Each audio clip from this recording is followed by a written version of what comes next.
We're going to go back to advertising, and we're going to go on a little bullshit hunt. Little bullshit hunt. Going to look at some advertising lingo, especially food advertising. You know the people.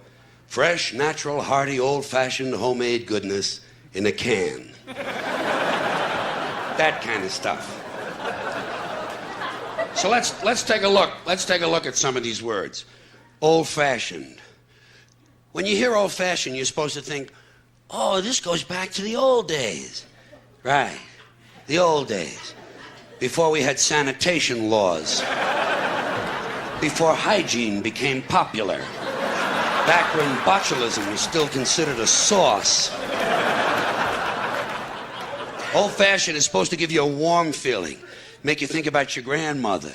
Well, I don't know about you, but when I'm picking out food, I don't want to be picturing 90 pounds of wrinkles in a black dress with a big hairy mole sticking out and an infected lip. Old-fashioned. Then you have homemade. Homemade. You see this on the packages in the supermarkets. Folks, believe me, it is physically impossible for a food processing plant to produce anything homemade. I don't care if the CEO is living in the basement and cooking on a hot plate. It's not gonna happen. And you shouldn't be eating processed foods and packaged foods anyway. They're no good for you. You know how I stopped eating processed foods? I started picturing the people who were doing the processing. Next time you're in the bus and you see some guy with gangrene on his hands, just picture him on the assembly line putting little pieces of chicken in a box. That'll cure you. Then go home and eat some fucking grapes. Homemade. You see homemade in the restaurants, too.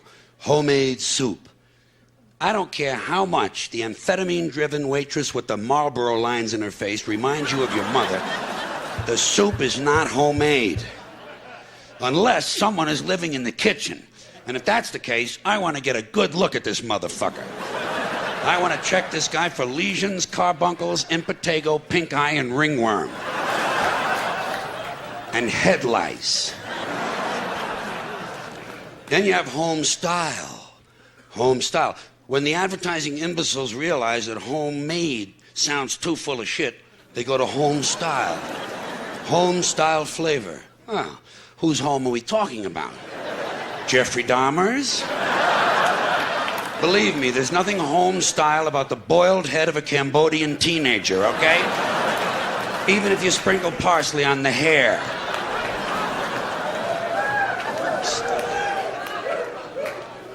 And anytime they add the word style to another word, someone is pulling your prick. Old style goodness. What does that mean? Nothing. It means nothing. New York style deli. It means it's not located in New York. That's all it means, or they wouldn't have to say it in the first place. It's located in Calgary, and the owner is from Hong Kong. And the food tastes like things that the Bangladeshis throw away. Chicago-style pizza means the night manager once changed planes at O'Hare. Family-style restaurant. You know what that means? It means there's an argument going on at every table. Two people are crying, and the eldest male is punching the women. Family style. Family style. Then you have gourmet. Here's another word the advertising cretins have completely wiped their asses with. Gourmet. Gourmet dining in a cup. Gourmet cuisine in a can. By the way, whenever you hear cuisine in place of food, be prepared to pay an extra 80%. Gourmet rolls, gourmet coffee, gourmet pizza. These things do not exist. You want to know what gourmet food? Toasted snail penises. Candied moose balls. Deep dish yak dick. Gourmet. Here's another full of shit food word. Hearty. Hearty. Soup is hearty. Breakfast is hearty. You know what I do when I hear the word hearty? I look at the label. 300 grams of saturated fat. Hearty, as in heart attack. It's the same with buttery and lemony and chocolatey. Real chocolatey goodness. You know what that means? No fucking chocolate.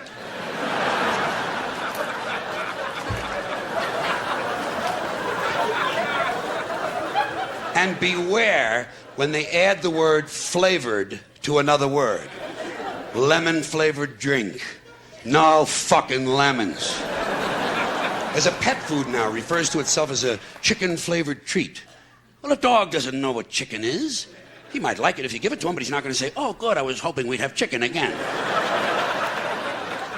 And by the way, chicken-flavored treat? Right. No fucking chicken.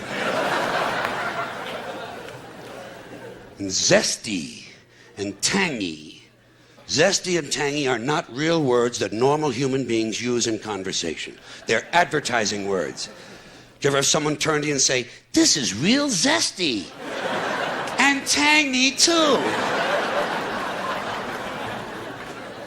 Now, one more food word before I completely change the subject on you. Natural. And this is directed to all you health food fiends and environmental nitwits and yuppie cocksuckers who are running around in your natural fibers. Your natural fibers. The word natural is completely meaningless. Everything is natural. Nature includes everything. It's not just trees and flowers. It's everything. A chemical company's toxic waste is completely natural. It's part of nature. We're all part of nature. Everything is natural. Dog shit is natural. It's just not real good food.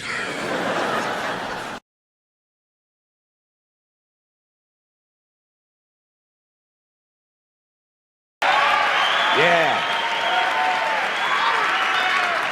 But I also know that most Americans are soft and frightened and unimaginative, and they don't realize there's such a thing as dangerous fun. And they certainly don't recognize a good show when they see one. I have always been willing to put myself at great personal risk for the sake of entertainment. And I've always been willing to put you at great personal risk for the same reason. As far as I'm concerned, all of this airport security, all the searches, the screenings, the cameras, the questions, it's just one more way of reducing your liberty and reminding you that they can fuck with you anytime they want. As long as you put up with it. As long as you put up with it.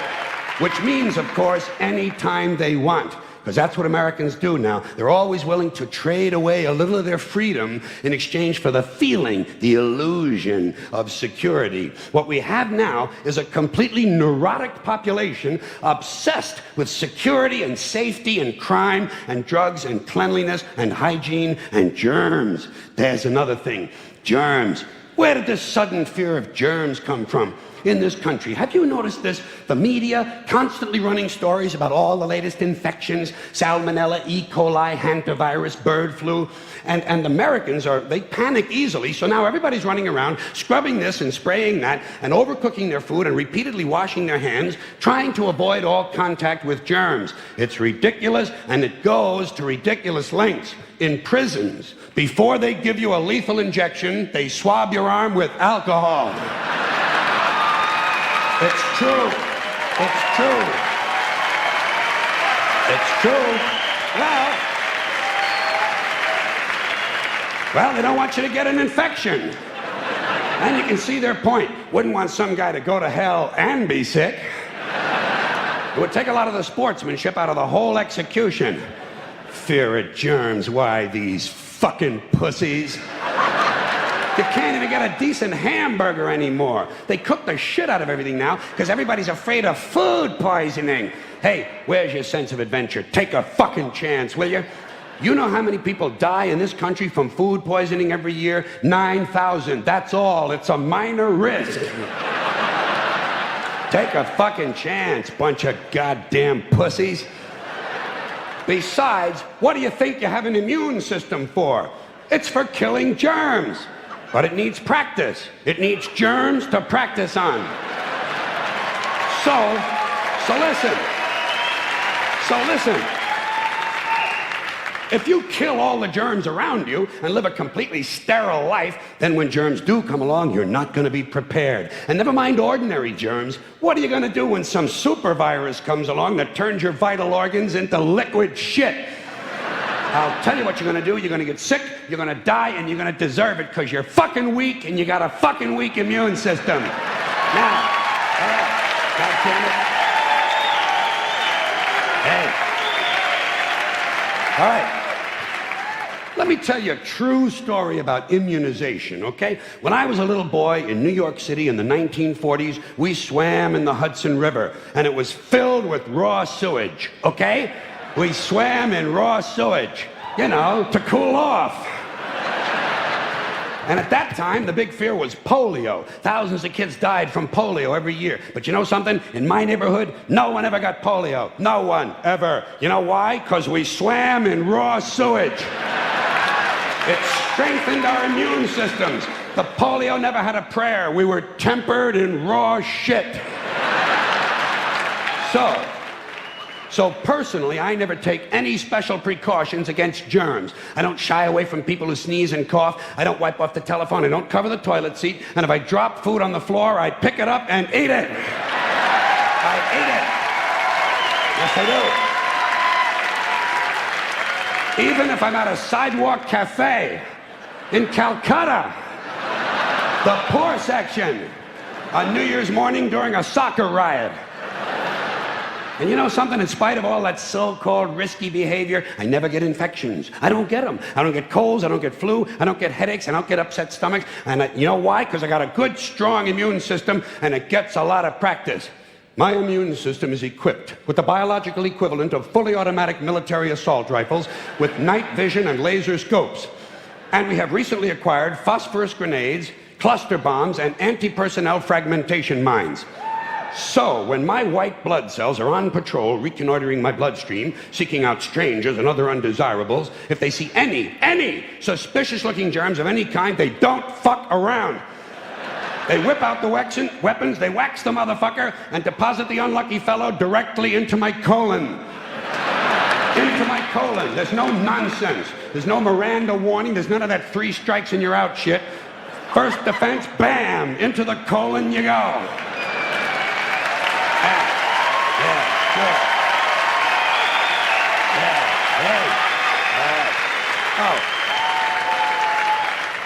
And speaking of my colon, I want you to know I don't automatically wash my hands every time I go to the bathroom, okay? Can you deal with that? Sometimes I do, sometimes I don't. You know when I wash my hands? When I shit on them. That's the only time. And you know how often that happens? Tops, 2, 3 times a week. Tops. Maybe a little more frequently over the holidays, you know what I mean? And I'll tell you something else, my well-scrubbed friends.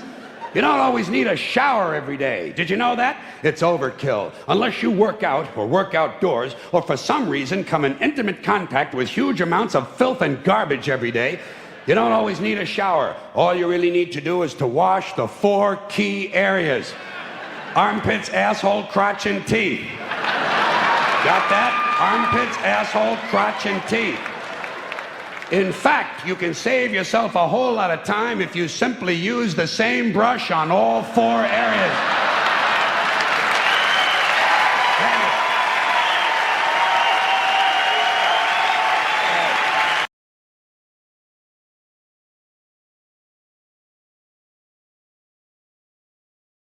I don't like words that hide the truth. I don't like words that conceal reality. I don't like euphemisms or euphemistic language. And American English is loaded with euphemisms because Americans have a lot of trouble dealing with reality. Americans have trouble facing the truth. So they invent a kind of a soft language to protect themselves from it. And it gets worse with every generation. For some reason, it just keeps getting worse. I'll give you an example of that.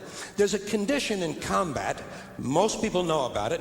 It's when a fighting person's nervous system has been stressed to its absolute peak and maximum, can't take any more input. The nervous system has either snapped or is about to snap. In the First World War, that condition was called shell shock. Simple, honest, direct language. 2 syllables. Shell shock. Almost sounds like the guns themselves. That was 70 years ago. Then a whole generation went by, and the Second World War came along, and the very same combat condition was called battle fatigue. 4 syllables now. Takes a little longer to say. Doesn't seem to hurt as much. Fatigue is a nicer word than shock. Shell shock. Battle fatigue. Then we had the war in Korea in 1950. Madison Avenue was riding high by that time, and the very same combat condition was called operational exhaustion. Hey, we're up to 8 syllables now. And the humanity has been squeezed completely out of the phrase. It's totally sterile now. Operational exhaustion. Sounds like something that might happen to your car. Then, of course, came the war in Vietnam, which has only been over for about 16 or 17 years. And thanks to the lies and deceit surrounding that war, I guess it's no surprise that the very same condition was called post-traumatic stress disorder. Still 8 syllables, but we've added a hyphen. And the pain is completely buried under jargon. Post-traumatic stress disorder. I'll bet you if we'd have still been calling it shell shock, some of those Vietnam veterans might have gotten the attention they needed at the time. I'll bet you that. I'll bet you that.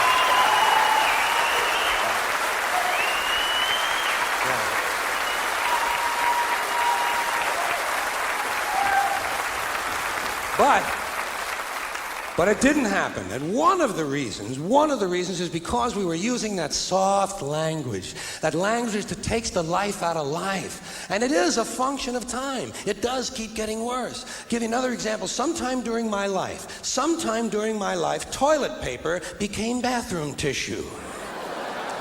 I wasn't notified of this. No one asked me if I agreed with it. It just happened. Toilet paper became bathroom tissue. Sneakers became running shoes. False teeth became dental appliances. Medicine became medication. Information became directory assistance. The dump became the landfill. Car crashes became automobile accidents. Partly cloudy became partly sunny. Motels became motor lodges. House trailers became mobile homes. Used cars became previously owned transportation. Room service became guest room dining. And constipation became occasional irregularity. When I was a little kid, if I got sick, they wanted me to go to the hospital and see the doctor. Now they want me to go to a health maintenance organization or a wellness center to consult a healthcare delivery professional. Poor people used to live in slums. Now the economically disadvantaged occupy substandard housing in the inner cities. And they're broke. They're broke. They don't have a negative cash flow position. They're fucking broke. Because a lot of them were fired. You know, fired. Management wanted to curtail redundancies in the human resources area. So many people are no longer viable members of the workforce. Smug, greedy, well-fed white people have invented a language to conceal their sins. It's as simple as that. The CIA doesn't kill anybody anymore. They neutralize people. Or they depopulate the area. The government doesn't lie. It engages in disinformation. The Pentagon actually measures nuclear radiation in something they call sunshine units. Israeli murderers are called commandos. Arab commandos are called terrorists. Contra killers are called freedom fighters. Well, if crime fighters fight crime and firefighters fight fire, what do freedom fighters fight? They never mention that part of it to us, do they? Never mention that part of it.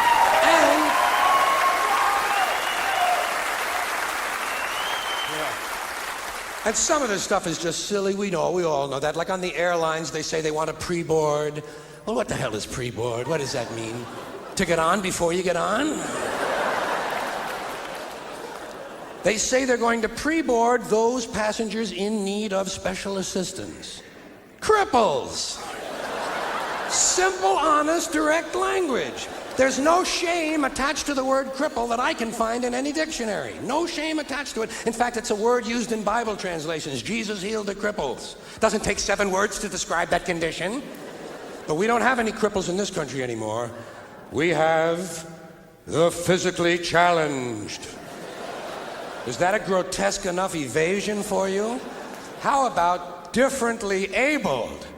I've heard them called that, differently abled. You can't even call these people handicapped anymore. They'll say, we're not handicapped, we're handy-capable. These poor people have been bullshitted by the system into believing that if you change the name of the condition, somehow you'll change the condition. Well, hey, cousin, doesn't happen. Doesn't happen. We have no more deaf people in this country, hearing impaired. No one's blind anymore, partially sighted or visually impaired. We have no more stupid people. Everybody has a learning disorder. Or he's minimally exceptional. How would you like to be told that about your child? He's minimally exceptional. Oh, thank God for that. Psychologists actually have started calling ugly people those with severe appearance deficits. It's getting so bad that any day now I expect to hear a rape victim referred to as an unwilling sperm recipient.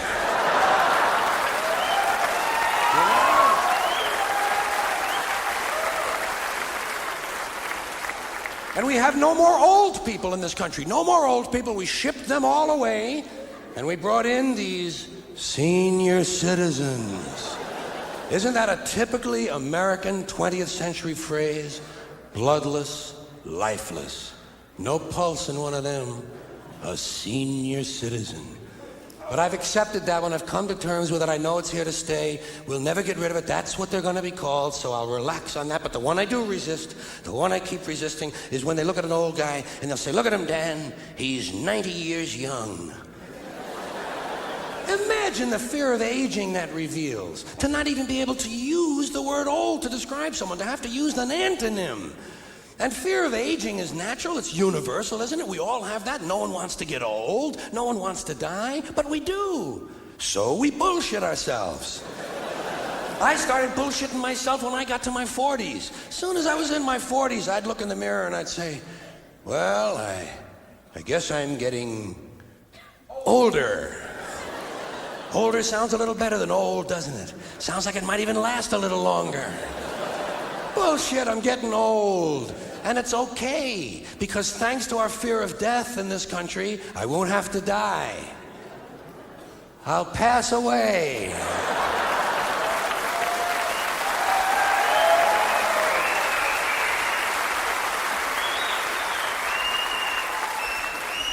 Or I'll expire like a magazine subscription. If it happens in the hospital, they'll call it a terminal episode. The insurance company will refer to it as negative patient care outcome. And if it's the result of malpractice, they'll say it was a therapeutic misadventure. I'm telling you, some of this language makes me want to vomit. Well, maybe not vomit. Makes me want to engage in an involuntary personal protein spill. Thank you all.